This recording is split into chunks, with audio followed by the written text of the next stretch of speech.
अहिले पो यहाँ छ भोलि कहाँ पुग्ने कहाँ पुग्ने थाहा छैन होइन। जिन्दगीले यस्तै बनाइरहेछ सब केटाहरू।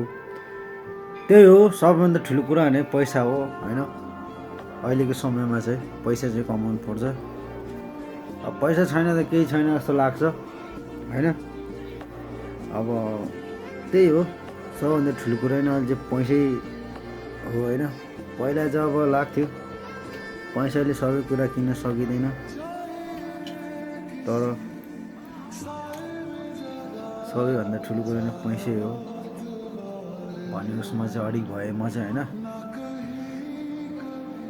त्यही भएर केटा हो पैसा चाहिँ कमाऊ होइन। अब केटी पछि चाहिँ नलाग, प्रायः केटी पछि लागिरहेको हुन्छ नि त होइन। अब त्यही हो पैसा कमाएपछि केटी दिने दिँदैन भनेको चाहिँ आइहाल्छ होइन। त्यही भएर पहिला चाहिँ मस्त जमाउने अनि रमाउने हो